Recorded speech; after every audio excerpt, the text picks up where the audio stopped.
¿Qué tal, amigos y amigas? Lucio Torres, periodista de investigación, periodista anticorrupción. Frente a la crisis del régimen neobonapartista, el presidente Iván Duque intensifica más el militarismo en Colombia. Su propuesta de diálogo lo instrumentalizó para bajar la intensidad de la protesta social y echarles la culpa a las víctimas de la violencia estatal. Su estrategia es hostigar, cazar, infiltrar, dilatar y dispersar a los bastiones de resistencia. No le resultó esta estrategia contrasocial. ¿Sofocará su crisis de gobernabilidad al sacar el ejército a las calles para acabar con las barricadas del movimiento popular? ¿Detendrá la llegada de la primavera con esta política militarista? Entiendo que el problema de fondo no son las acciones gubernamentales, sino la incapacidad del sistema político dominante de resolver los problemas fundamentales del ser humano, pero también la incapacidad de una izquierda parlamentaria que en sus 30 años de existencia, desde 1991, solo han servido para calentar las sillas de un Congreso corrupto y legitimar las políticas de un régimen ilegítimo. En ese tiempo de parlamentarismo no han conseguido nada significativo para el pueblo, fuera de lucir sus egos en grandilocuentes discursos. El pueblo colombiano en solo 2 días tumbó las reformas, quitó ministro y frenó la política neoliberal que asfixiaba al ciudadano de a pie. Puso de rodillas al régimen uribista que ahora recurre a la fuerza brutal como señal de su propia debilidad.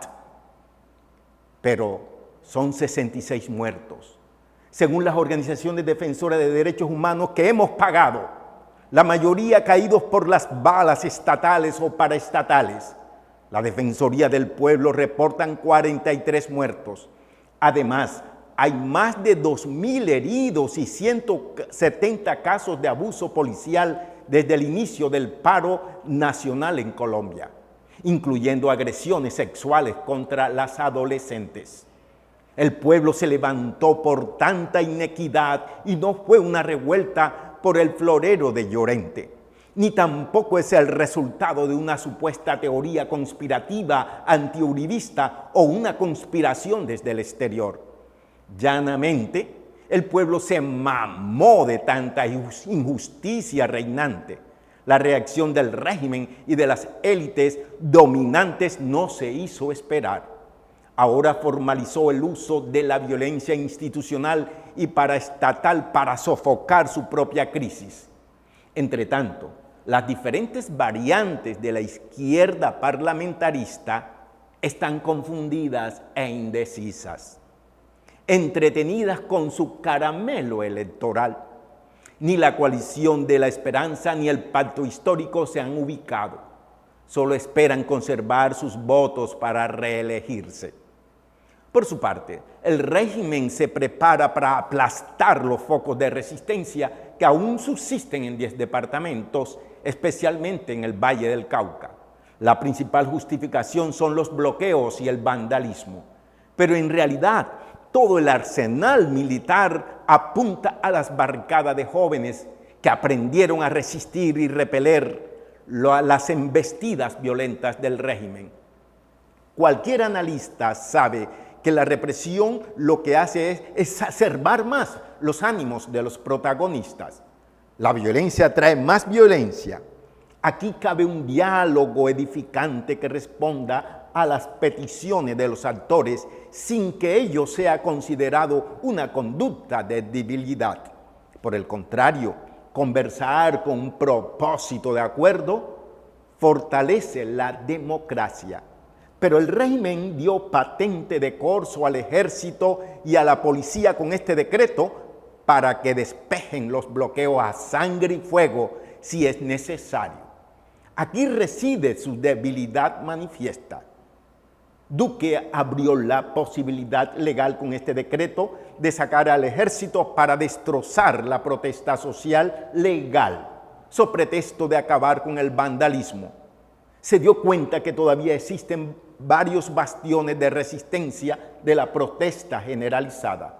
Son bastiones con características insurreccionales sostenidas por jóvenes que no tienen nada que perder, ni mucho menos obedecen a una conducción política determinada. Entregan todo, incluso hasta sus propias vidas. Con el nuevo decreto, el presidente Duque muestra abiertamente sus garras militaristas para destrozar cualquier manifestación de inconformismo social. El viernes 28 de mayo causaron la noche triste en Cali. 13 muertos para exterminar la resistencia de las 25 barricadas ubicadas en diferentes puntos de esa ciudad. Una masacre. La Comisión Interamericana de Derechos Humanos lamentó los hechos e instó al Estado colombiano a investigar de inmediato estos 13 muertos. Lo habíamos advertido en análisis anteriores que la escalada militar se veía venir. Finalmente, queremos señalar que el diálogo es la mejor vía para resolver este conflicto, pero un diálogo incluyente y edificante, no un diálogo de dilación. Es necesario construir un nuevo pacto social. En forma inmediata debe cesar el ataque contra las barricadas y que el gobierno suspenda el decreto número 575 del 29 de mayo. La primavera llegará. Es necesario un gobierno de transición con un programa urgente. Lucio Torres, periodista de análisis. Vamos pa' encima.